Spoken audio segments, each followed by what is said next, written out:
Good morning, Trojans, and welcome back to episode 10 of Trojan TV. I'm your host, Litzy. And I'm your host, Kati. And we are the Cheetah Girls. Rawr! We're going to start off with an interview with the crazy cat lady. I mean, Miss Sorenson. Sounds awesome. Let's dive right in. How did you get into the sport of springboard diving? In college, during my freshman year, I was invited to do a karaoke competition with my friends. And during the competition, I did a backflip on stage. That night I went home and I looked at my email and they saw me do the backflip and they said, you should join the diving team next year. So my sophomore year of college, I decided to join the diving team. Wow, that's pretty cool. I didn't think it would start from karaoke. But... Question number 2. What are some of your athletic accomplishments? I am a 4-time NCAA All-American. I'm a 3-time AAU national champion. I am a 2-time world champion in my age group. I was nominated for NCAA Woman of the Year, and only 1 in 5,000 people were chosen for that. I was given my college's Athlete of the Year award. I also was a coach, and I coached 3 athletes to state titles, and I was given Massachusetts Diving Coach of the Year. That is a lot of accomplishments. Thanks. Almost hard to remember if you have that many. It's true. Okay, question number 3. Which meet do you remember the most?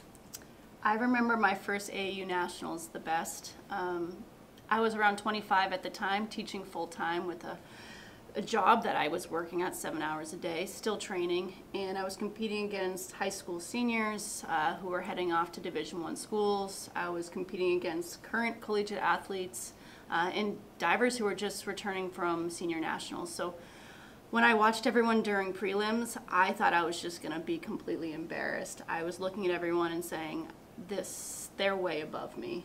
And then after prelims, I competed pretty good, and I looked at the scores, and I was in first place by like 30, 40 points, which is unheard of at a national level. And I still, even after that, felt unconfident in myself and thought, okay, well, that was just luck. And going into finals, I didn't have any expectations. And believe it or not, I missed my last dive. Not terribly, but enough that I thought, okay, I just bombed this. And then again, lo and behold, I look at the results and I was national champion. Wow, that's amazing. Thanks. What do you say is the hardest part about diving? Well, when I first started diving, it was the physical aspect of it. I was learning new dives and I was landing flat on the water, getting bruises all over my body as soon as I got out of the pool. And then one time I landed with my face open on the water and my eyelids got kind of pushed back into the back of my eyes, and my coach had to pull them out. So the physical difficulties really stand out, but also I sacrificed a lot of time and effort. So when I was training full-time as a teacher, I would walk a mile to work, teach for 7 to 8 hours, then I would walk a mile to the train station, take a train for an hour, walk a mile to the pool, train for 2 to 3 hours, walk a mile back to the train station, take the train back home, and sometimes in the winter with wet hair I'd have to wait half an hour, 45 minutes for broken down trains. Then I'd get back to Boston, walk a mile back to my house, and then I would do it all over again. So time sacrifices for sure. Jeez, that's a lot. And for the final question, do you miss diving? It's funny, I don't miss the competitions because they were stressful. I do miss my coaches who were amazing. I miss the people I competed against who became my best friends.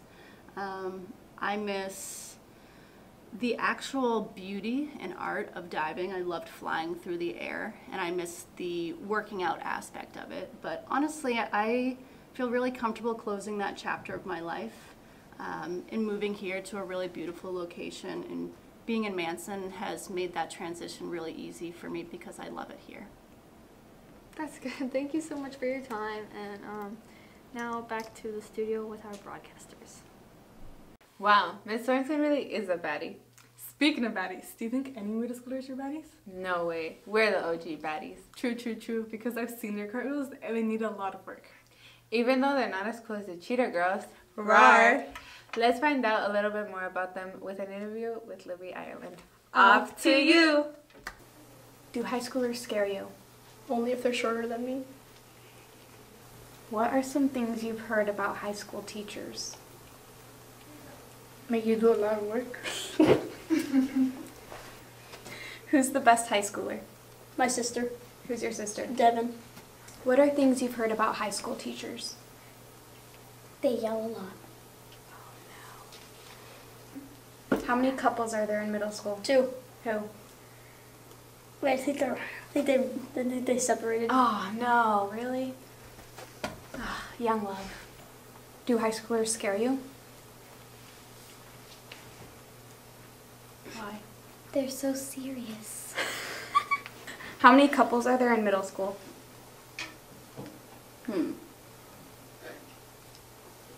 About 30. Wow, are you in one? No, Oh, okay. not yet. I'll wish you luck. Who's the best high schooler?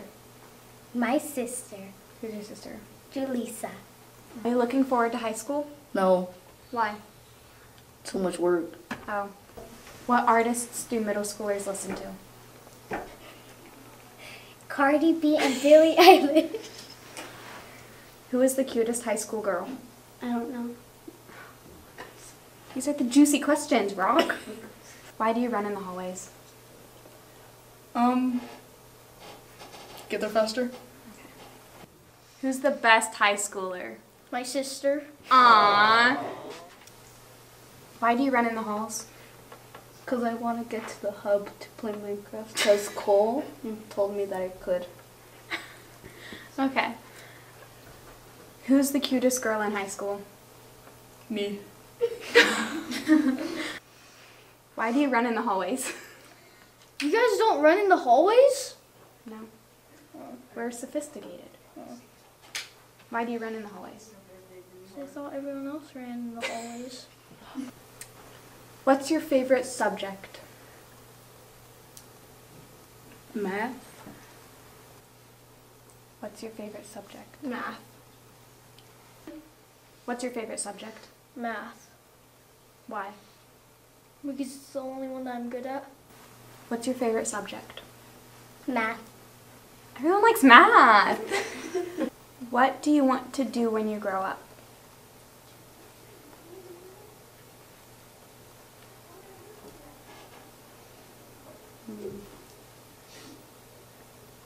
Breathe. Thank you for your time, Alex. Wow, 30 couples at the middle school. I wish we had that type of love at our high school. I totally agree. What are you doing? Oh, nothing. Anyways, I can't believe middle schoolers are saying they're Team Cardi. I'm totally Team Nikki. I'm with the middle schoolers on this one. Go Team Kati. Well, we may be in a different rap team. But we're in the same team in Manson. Go Trojans. See you next time on Trojan TV.